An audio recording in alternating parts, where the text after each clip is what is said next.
So the USA has just attacked Iran. Trump is tweeting this out. These are the headlines first. Trump says that the US has completed airstrikes on Iran. This is the tweet. We have completed our very successful attack on 3 nuclear sites in Iran, including Fordo, Natanz, and Es-Safan. All planes are now outside of Iran airspace. A full payload of bombs was dropped on the primary site, Fordo. All planes are safely on their way home. Congratulations to our great American warriors. There is not another military in the world that could have done this. Now is a time for peace. Thank you for your attention to this matter. And it's pretty ridiculous that we're bombing. Now we're saying it's time for peace. I just made a video recording this. As I was uploading it, I saw this headline and updating with you again. The USA is officially now attacking Iran, according to Trump. I'll make a video following up as we get more details, but have listened to my thoughts on this whole situation here. So Trump keeps moving us closer and closer to war, and the headlines today are US moves B-2 stealth bombers into Pacific as Trump weighs entering into war. And as you guys know, these are the bombers that can drop the bunker buster bombs. They keep talking about this the last couple of days. And the war drums are out. A couple of the details of this stuff, they're going from Missouri to Guam. Whether or not they're going to stay there or move even closer, we'll keep you guys updated on that. And then the other one is we've been evacuating our people out of the region. So again, we look like closer to war. What is Iran saying? They are saying, hey, we'll come to the table and talk. Just please stop attacking. Trump could actually stop the attacks. He could just be basically not covering for Netanyahu, but instead we're escalating by, again, bringing in bombers now. This is what the White House is up to today. They're more concerned about their social media following. This is a true story. This is what they're tweeting out. They're saying, the White House just hit 1 million followers on Truth Social. Wow, fantastic, right? And you have to understand, Trump, Elon Musk, the people at the top, they're all concerned about how many followers do they have. Please like, subscribe. I mean, isn't this insane? Like, we're starting a war here and we're talking about 1 million followers. Fantastic. On top of that, Elon Musk, this is what he's tweeting out just a couple hours ago. Am I the best troll in the world or the second best, right? And I've always told you guys, Elon Musk or Donald Trump, it's troll number 1 and troll number 2. I'm thinking they're, in a tight competition here. And Trump's like, you know what? I got to get that gold prize to be internet troll number 1. And so that's what we're up to these days. Musk is also tweeting out hard times, great memes, good times, weak memes. Again, this is unfortunately the USA. It's all a joke, but it's sad though because it's a clown car with guns. This is what the videos and Fox News are up to. Let's watch. Breaking moments ago, new reports from open source plane spotters show 6 B-2 stealth bombers from Whiteman Air Force Base in Missouri appearing to head toward a U.S. Air Force base in Guam. The B-2 can carry 2 15-ton bunker buster bombs that could be used to target Iran's heavily fortified Fordo nuclear site. This is a second U.S. aircraft carrier will arrive in the Middle East this weekend. President Trump will return. So I guess we're sending more carriers, more bombers. You can see the map there. There's ships all over the place. Basically, we're I guess deploying every asset we can find there and spending your tax dollars to go fight Israel's war. I mean, that's what's happening. I myself think there could be better things we could do with our money. I don't want to be defending Israel. That's my opinion on this stuff. But if you want all of your tax dollars to go to that, please let me know in the comments. You're like, Chris, I hate education. I hate healthcare. I hate public transportation. I hate USA. In fact, I think all our money should go to Israel. Wow, great idea. And that's where we're at, right? B-2 bombers fly across the USA. Guys, these things aren't cheap. And more. This is another key point you should understand. Information about the bombers movement was limited, with numerous Pentagon officials saying they had been told to direct questions to the White House. White House officials did not immediately respond to requests for comments, right? So if you want to get more information about this stuff, people at the Pentagon have been instructed again to say, just ask the White House and just ask Trump, etc. You also have this. Israeli Prime Minister Benjamin Netanyahu has urged Washington to help finish the job. Trump, in response, has vacillated between bellicose threats and calls for restraint. But again, we're sending the bombers, and it just feels like that Israel, Netanyahu, and I guess you could argue Mossad are in charge right now, because even Trump himself has said recently he doesn't trust U.S. intelligence. And then the question is who you listen to, but I think the answer is quite obvious here. I know it's not fun to talk about this stuff, but guys, this is just the reality that we face. And I also like to talk about other realities in terms of dollars and cents, right? I told you about this stuff yesterday. Israel can't do these things without the USA backing. That's why I showed you the map of like, look at all the US ships in the region. Look at the B-2 bombers going. Like at any moment, Trump could just say, no, Netanyahu, I'm not doing it, right? But that's not what Trump's saying. Trump's like, hey, what can I do? Where can I build the hotels? Oh, Gaza. Oh, I'll want to build hotels in Gaza. Oh, Iran. Oh, look at the real estate there. And I mean, it's so obvious what's happening. And I just want people to open their eyes. That's it. So Israel's war on Iran is costing hundreds of millions of dollars a day.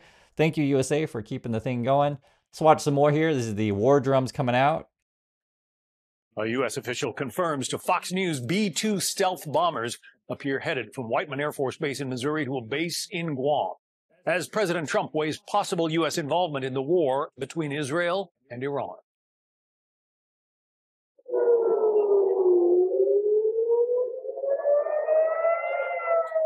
It is now week 2 of Israel and Iran trading strikes. Meantime, the first talks on Iran's nukes since the warfare began were held in Geneva, but no breakthrough. So all eyes turn to Washington. President Trump heads back to the White House tonight for a security briefing. I mean, look at all the assets that we're deploying to the region. I mean, and like I said, in my opinion, I'm just talking about the cost. It's just not worth it. I mean, do you want to spend all this money to go attack with Israel, right? That's what we're watching. Again, Iran is saying, hey, we'll talk. Just stop attacking us. And Trump's like, oh, I'm going to send more military assets. I mean, just dragging us into war. And basically what's going to happen is once a U.S. asset, right, gets hit, then we're like, oh, hey, see, guys, we're under attack. I got to protect you, right? And then we send more stuff and it just escalates. It's ludicrous. And I understand if you watch Fox News and this stuff, they're just going to tell you guys, but never forget, USA is the best country in the whole world, or the best place to live, etc. And they'll play this kind of stuff. Have a watch.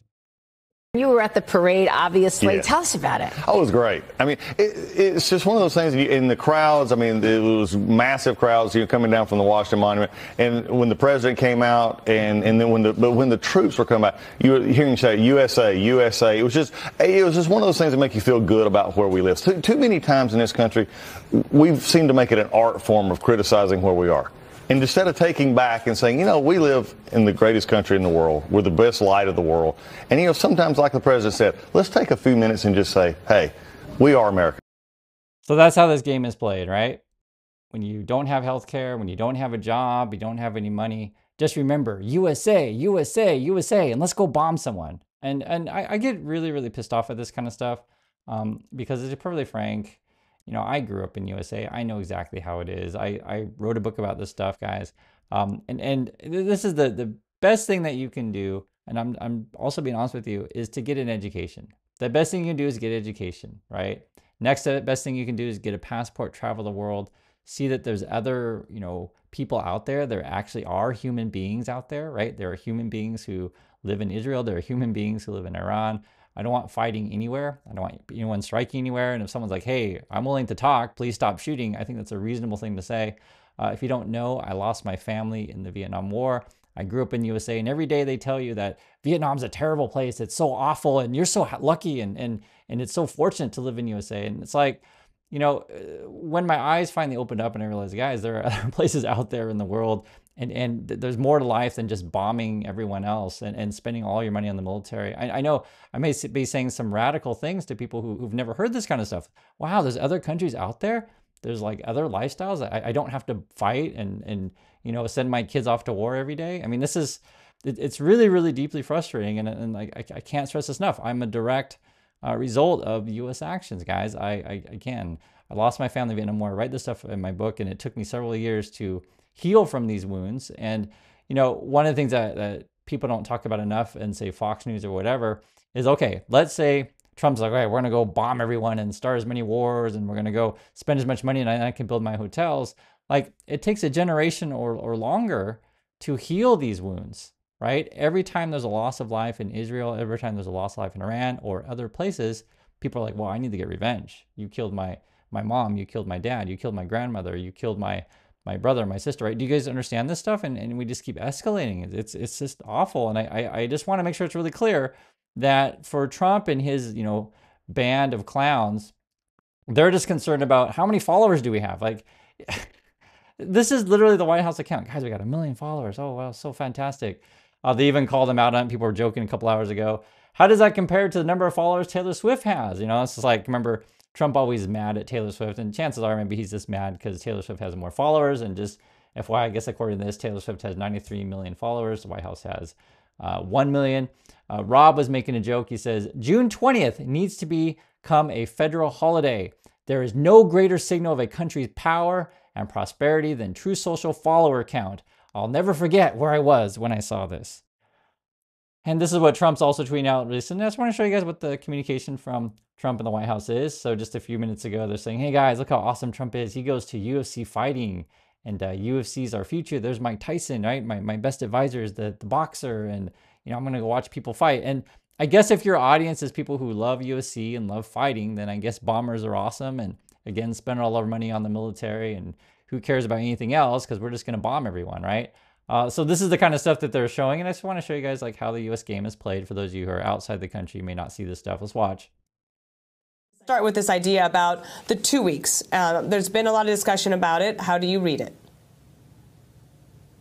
I think that Donald Trump has never wavered from the ultimate objective, which is that the Iranian nuclear program has to end. It has to be dismantled. It has to be destroyed. The only question has been whether it's done militarily or whether it's done voluntarily.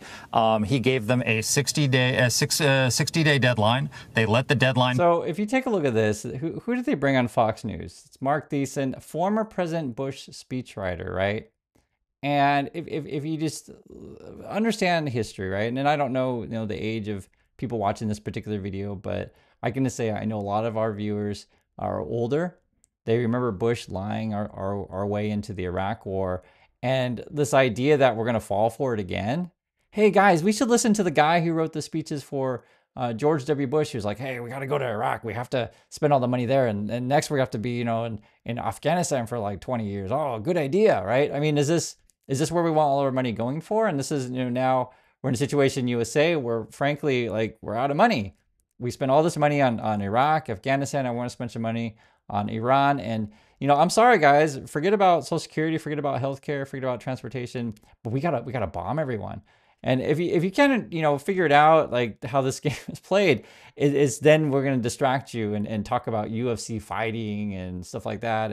And for many people out there that don't realize it, and I just want you to use your imagination. Just imagine if we didn't spend all this money on war, where the money could go. Just imagine like there's actually other alternatives to make your life better. And I understand, because recently someone wrote in the comments that, hey, Chris, you're such a jerk. Someone actually wrote that. And, I'm a bartender, and no tax and tips is really going to help me. And I posed the question, right? And I understand that. That's how they distract you. They say, hey, no tax on tips. You're going to be so awesome. Everything's going to be great. But think of it this way. What if healthcare were affordable? What if healthcare were actually free? What if public transportation was affordable or free, right? These things can actually happen. And I was telling you guys, just for example, here in Korea, for the elderly, they make public transportation free. It is a service, and it is actually a smart thing, because you actually don't want old people on the roads. It is a real problem. You get to be a certain age, you just shouldn't be driving. I think you guys know this. So there's a benefit there to the public, to where you keep dangerous drivers off the roads. There's also a public benefit to where people who are older, who aren't working anymore, you essentially give them, which is, pretty helpful actually, free transportation. And I'm just giving you an example. Or if you provide, universal health care, and you make it so things are affordable, then, I'm telling you guys, when you hit a tragedy in your family, a family member gets sick, you guys know this costs are enormous. And those costs will dwarf whatever you're going to get from tax on tips. So it's a different way to think about this stuff, but I understand. The Trumps and the Musks, they're internet troll number one, internet troll number two. They get you thinking about trans this, trans that, and oh no, we got to go bomb other countries, right? We got to go help Israel. And so the more that they distract you with things that essentially benefit billionaires, because they want you to talk about stuff like trans and stuff like that, they don't want you to talk about inequalities. They don't want you to talk about improving your life, again, education, healthcare, these kind of things. They want you to think about, oh, wow, White House has got so many followers. And then what they do, they just basically tell you all day, every day, that Donald Trump is so awesome and he's got the best instincts. These people are running on a script, and I want you to be able to identify the script and see how you're being manipulated. So watch J.D. Vance here, the vice president. Obviously, a lot of people in President Trump's ear giving him advice. Sure. Whether it's the military, his cabinet, you yourself. What advice are you giving him? The advice that I'm giving him is, sir, trust your instincts. He's got the best instincts of any president I've ever seen, of any political leader that I've ever seen. I think that he knows when diplomacy has run its course, and he'll know when ultimately he has to employ the American military to make sure that... So they're going to repeat the word instincts, instincts, instincts. And remember, Trump is denying U.S. intelligence, and so this isn't about facts, guys. It's just, I just got a feeling we should bomb stuff, right? That's how we're running the White House here. Bessent's going to say the same kind of stuff. They're also going to mention social media kind of aspects. Have a listen. You've just been named the most popular Treasury Secretary in history. What's the secret, and what's your relationship like with Donald Trump? Well, look, it's all the secret is following President Trump's lead, right? Because he has incredible instincts. I am fortunate that his knowledge of the economy, his instincts. We haven't had a president like this, for over 100 years, maybe ever. Someone who comes from the business community, who wants to do deals, and he's reconstituted. And honestly, if you're uneducated, you don't have any sense of history, or if you're easily manipulated, you'll fall for this stuff. You heard Vance talk about instincts. You heard Bessent talk about instincts. It's all a script. It's all the script. And then the person even mentioned, you're the most popular secretary in history. And I was like, I don't even know what these people are talking about at this point. Like, it's like, I even looked it up. I'm like, what? Wait, where are you even making this up? Like, I don't even know where they're getting this one, where Bessent's the most popular Treasury Secretary. If you guys figured that one out, please let me know. But again, this is all the script. Oh, you just got to go with who's ever popular and follow the instincts, forget about facts, ignore our intelligence community.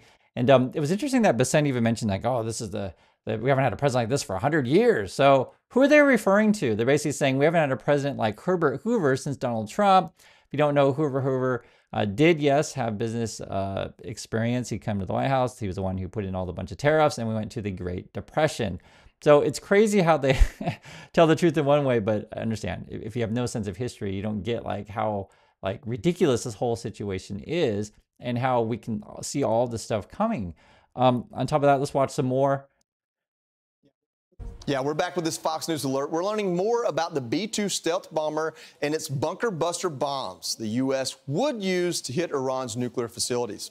All right, let's start, Joey, with the B-2, right? This is the only stealth bomber. It's the only plane that can carry this 30,000-pound massive ordnance penetrator, or the MOP, as they call it, the bunker buster. And you can see just how big it is. And I don't get this here. When they were talking about this thing, he pushes the button there, and then like this I Love Phil thing pops up. Like what? I don't even know what that is. To be honest, I don't even know what that is. The one thing I want to mention though with this stuff is much of the U.S. news cycles are going to be how awesome our military technology is and how we can bomb anyone. And the question I pose to you guys is, what then? What then?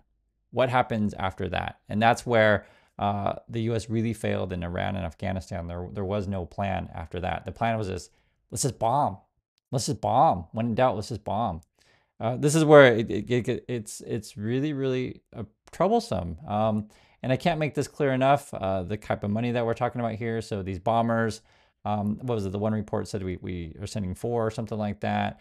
They're saying, dropping multiple of these bombs, right? So it costs money. It costs real money. Bombers or B-2 was it 2.1 billion each, 3 to 4, or was it no 400 to 500 million to develop these things. And when you drop these bombs, these are older numbers. The cost could be a little bit higher right now, but they're saying 3.5 million here, 100 million there, a couple hundred million there. What's a few million among friends, or what's a few billion if you're building these things? One thing that could be going on right now also is that they're trying to just show us strength in terms of militarily, to basically project that, hey, look at this awesome military that we have. And Trump's saying, hey, these are my toy soldiers. I had a parade. Now I want to try to use this stuff to show how awesome I am. This is what he's saying lately. This is Trump here. Let's watch. White House said yesterday about not looking for a ceasefire.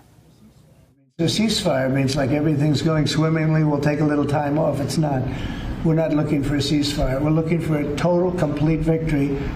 Again, you know what the victory is. So Iran is literally signaling, let's stop fighting. and we're just like, no, we're just going to keep shooting you, right? And we just want total victory. So is that, we're going to be spending so much money on this stuff. And if you learn from history from Iraq and Afghanistan, you'll know that there's no way this is going to turn out well for us.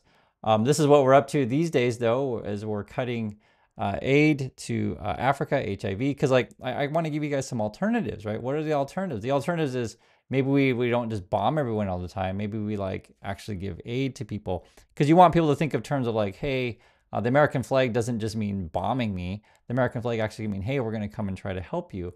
Other things that we're up to these days, we're cutting a Voice of America, because the basic idea is that we don't need any other programs. We don't need soft power. All we need to do is just punch people, start as many wars as we possibly can. And these are the headlines from Al Jazeera. I just want to give you guys a different perspective. Israel prepared for a long campaign against Iran as U.S. moves bombers. Again, this is going to cost a lot of money. You also have this. Aid seekers in Gaza continue to be targeted as Israeli kills 26. It is a horrible situation in Gaza. This is just, I see these every day, and I understand this doesn't really make headlines in USA, but I do want to bring this stuff up because you're creating a similar situation in Iran. Israel, Iran, live news. Israel prepared for long campaign. And you also have this.